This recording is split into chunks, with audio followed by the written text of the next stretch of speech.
Sounds good. Make it 11. Okay. That's Yeah. fair. 11. All right.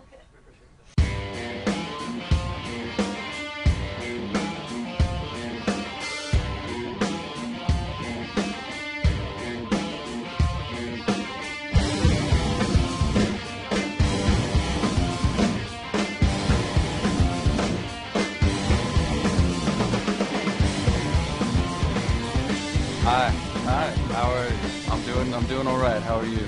I'm good, man. Yeah? Good, yeah. We got some basic questions here since not too many people know what the hell's going on. We'll have extremely complex and secretive answers. Fantastic. I heard this came together at a Renaissance themed birthday party. The idea kind of came to fruition. Well, yeah, Dave, he mentioned this idea, and we're always looking for a chance to do stuff together, Dave and I, and so he said, you know what, maybe I should ask John Paul Jones, and I was like, that'd be awesome, and I'll ask the president, and then we can put it all together. And then all of a sudden he started sending me emails of correspondence between him and Jones, and I was like, oh shit, what do I do? 'Cause I hadn't played guitar for 5 months, and I was gonna maybe take a break for a second for my first time in a long time. Really?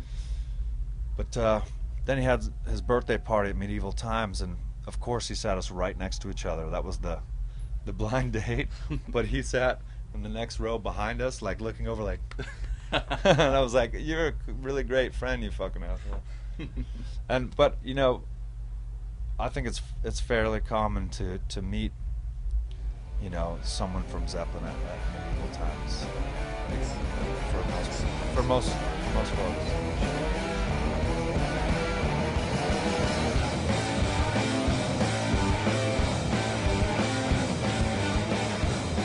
What's going on with the album? Well, we just finished figuring out what songs we're going to put on, and which took a little bit of time. We kind of couldn't decide what you want to do. Do you make a triple album or a EP, or how many songs is too much, you know? Right. Because I tend to think that even if you got a bunch of good songs, maybe you should err on the side of brevity and keep it tight. But we really enjoy lots of songs, so we just couldn't decide. And they're long songs too. Some are, yeah. Some are, and we call them battleships when they're big. You know? There's about four battleships. Any name for it? Yeah. It's a self-titled. Self-titled. Yeah. How about a release?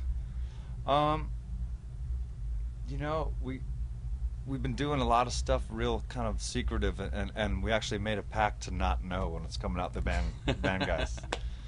And I'm betting it's gonna be before the end of the year, so we kind of have like a little running bet on what the date is. And I intend to win that bet because I'm gonna cheat. In terms of songwriting and actually getting down and playing together, how quick did that come to be? Well, it actually happened pretty fast after that meeting. We both John and I told equally dry and sort of scathing jokes to each other at that Medieval Times, and so it's sort of stamped that let's do this, you know. Funny thing is that once you agree to do it, I realized this after the first time we played it. Once you agree to jam together, it has to work, or it's like saying, why couldn't it work between the three of you? Why wouldn't you be able to do something that you would at least want to listen to, you know? So that's no pressure. What was the first song you guys wrote? Well, there's one called Reptiles. Love it. And we didn't end up doing it almost till the very end, because I had to sort of convince those guys that it was the right sort of angular thing to do, and because it's a little bit hard to understand at first, I think, the way I delivered and said, hey, check this out. You know, like, watch this broken robot clean your house. You know, it was kind of hard to swallow at first. And then there was a song called Spinning in Daffodils that was the first thing we really recorded. You know. Any idea as far as an agreement on a label or how that's going to all work out distribution-wise?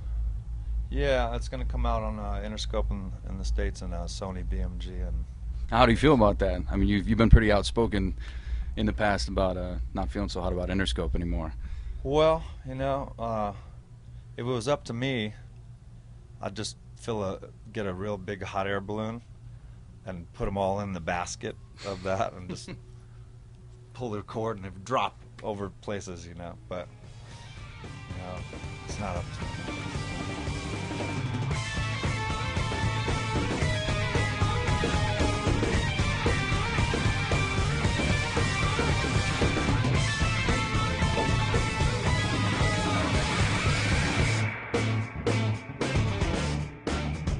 Especially given the climate of music, there's a real air of safety and kind of fear and shit.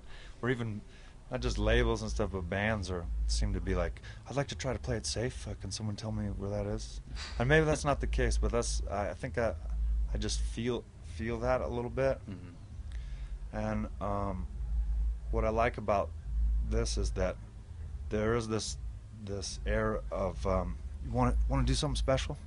And that's kind of an open invite until the place gets packed, and then we'll shut the door and then, okay, here we go. You know, it's sort of like screwing at your folks' place or something. You know, you just got to keep quiet and we'll just do this real quick, and you know, and so I guess we're trying to go to everyone's folks' house and get it on. Yeah. Yeah. Is there anything you guys haven't played live yet that might be on the record or otherwise? Well, we did about 18 songs, and so there's a couple things that we haven't played yet that didn't make the record, but that doesn't really matter because no one understands what is on the record and not on the record, right. So it's kind of a free-for-all. But it's really nice because it feels very old school in a way. People just have to listen, and they sort of have to concentrate, and that doesn't happen that much anymore, or I'm not accustomed to that, you know. I got to ask about the guitar. Came out last night, so it looks like a Stormtrooper guitar. How did that come to be?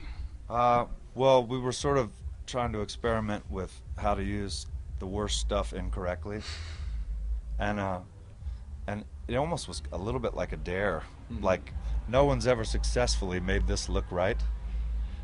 And John's like, well, I could do it. Who cares, you know? And I was like, oh, wait, you just diffused that whole thing there, you know? And it goes well with that song, which, you know, each time we've played it, people have been confused. And I think the guitar is a confusing instrument as well. Sure. But somehow very mysterious. Seems designed that way. Yeah, it was designed by the Keebler Elves, and that's not many people know that. Interludes with Ludes. I mean, that's a the very tune, yeah, it's a sharp left from really any of the other tracks. Was there any conscious decision to go in a different direction with that, or was that just let's get sexy with it? No, it just chasing the ideas and without regard to what style they were, and that one.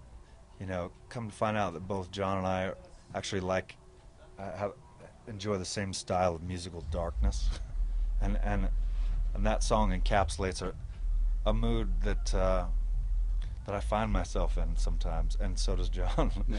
And it happened, you know, when Dave was working on some Foo Fighters stuff, and it was John and I for a month in the studio doing vocals and overdubs and whatnot, and it was like, wow, you want to hear this? This is what they play at the waiting room, and you know, right before hell, you know, which, you know, isn't so bad. Yeah. Ultimately, sounds good to me.